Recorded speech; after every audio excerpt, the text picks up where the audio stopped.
Mom, Dad, I'm gay. Son, looks at sweat. Fist, clenches mom. Don't do it. Dad, mom. Son, high sweat, I'm clench.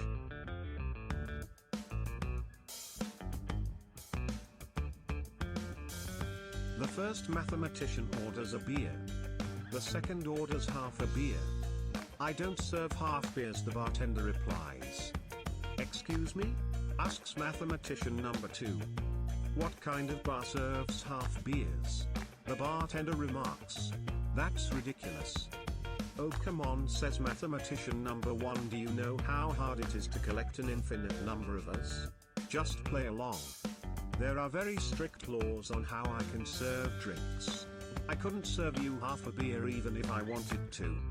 But that's not a problem, mathematician number 3 chimes in at the end of the joke. You serve us a whole number of beers. You see, when you take the sum of a continuously halving function. I know how limits work, interjects the bartender. Oh, alright then. I didn't want to assume a bartender would be familiar with such advanced mathematics. Are you kidding me? The bartender replies, you learn limits in like, 9th grade. What kind of mathematician thinks limits are advanced mathematics? He's on to US mathematician number 1 screeches. Simultaneously, every mathematician opens their mouth and outpours a cloud of multicolored mosquitoes. Each mathematician is bellowing insects of a different shade. The mosquitoes form into a singular, polychromatic swarm. Fools, it booms in unison, I will infect every being on this pathetic planet with malaria. The bartender stands fearless against the technicolor horde. But wait, he interrupts, thinking fast. If you do that, politicians will use the catastrophe as an excuse to implement free healthcare. Think of how much that will hurt the taxpayers. The mosquitoes fall silent for a brief moment. My God, you're right. We didn't think about the economy. Very well, we will not attack this dimension. For the taxpayers. And with that, they vanish. A nearby barfly stumbles over to the bartender. How did you know that that would work? It's simple really, the bartender says. I saw that the vectors formed a gradient, and therefore must be conservative. Welcome to Subway, what can I get for you? 12-inch. Sure thing, and what kind of bread? Cookies. Ha, haven't heard that one before.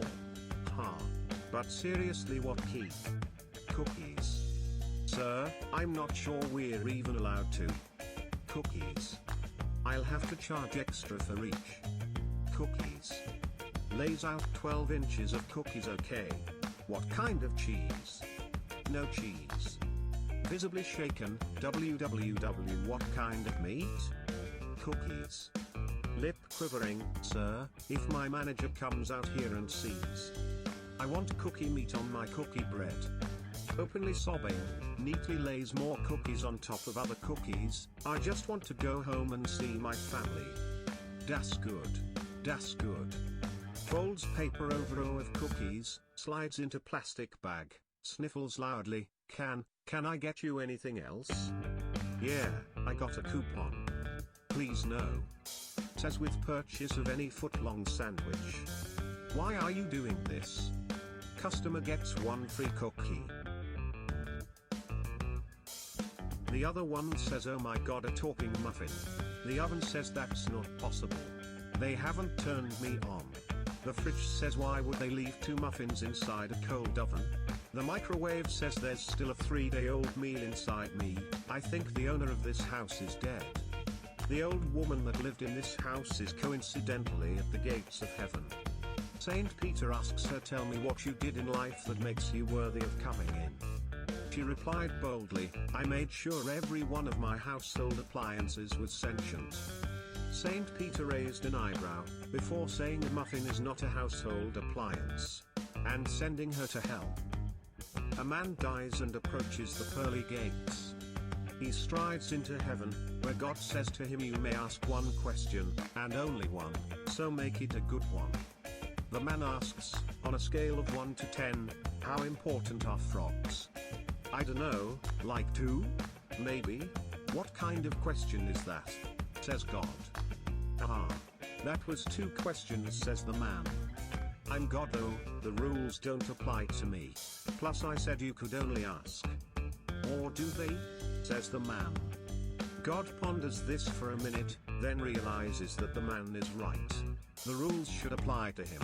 He steps down from his position, and the man becomes the new God. The man's first order of business as God is to make frogs the most important things. He gives them monocles, and small billfolds to keep their business cards in. Also he changes the word hello in every language to the phrase frog do you do. This is the end of the joke. "You're a wizard, Harry. And you're coming to Hogwarts," Hagrid said. "What's Hogwarts?" Harry asked. "It's wizard school." "It's not a public school, is it?" "No, it's privately run." "Good. Then I accept. Children are not the property of the state. Everyone who wishes to do so has the right to offer educational goods or services at a fair market rate. Let us leave at once." Malfoy bought the whole team brand new Nimbus Cleanse Wipes. Ron said, like a poor person. "That's not fair." "Everything that is possible is fair," Harry reminded him gently. "If he is able to purchase better equipment, that is his right as an individual. How is Draco's superior purchasing ability qualitatively different from my superior snitch catching ability?" "I guess it isn't," Ron said crossly. Harry laughed, cool and remote, like if a mountain were to laugh. "Someday you'll understand, Ron." Professor Snape stood at the front of the room, sort of Jewishly. "There will be no foolish wand-waving or silly incantations in this class. As such, I don't expect many of you to appreciate the subtle science and exact art that is potion making. However, for those select few who possess the predisposition, I can teach you how to bewitch the mind and ensnare the senses. I can tell you how to bottle fame, brew glory, and even put a stopper in death." Harry's hand shot up. "What is it, Potter?" Snape asked, irritated. "What's the value of these potions on the open market?" "What? Why are you teaching children how to make these valuable products for ourselves at a school teacher's salary instead of creating products to meet modern demand? You impertinent boy. Conversely, what's to stop me from selling these potions myself after you teach us how to master them?" This is really more of a question for the economics of potion making, I guess. What time are econ lessons here? We have no economics lessons in this school, you ridiculous boy. Harry Potter stood up bravely. "We do now. Come with me if you want to learn about market forces." The students poured into the hallway after him. They had a leader at last. Harry and Ron stood before the mirror of Erised. "My God," Ron said. "Harry, it's your dead parents." Harry's eyes flicked momentarily over to the mirror. "So it is. This information is neither useful nor productive. Let us leave at once, to assist Hagrid in his noble enterprise of raising as many dragon eggs as he sees fit, in spite of our country's unjust dragon trading restrictions." "But it's your parents, Harry," Ron said. Ron never really got it. Harry sighed. "The fundamental standard for all relationships is the trade principle, Ron." "I don't understand," Ron said. "Of course you don't," said Harry affectionately.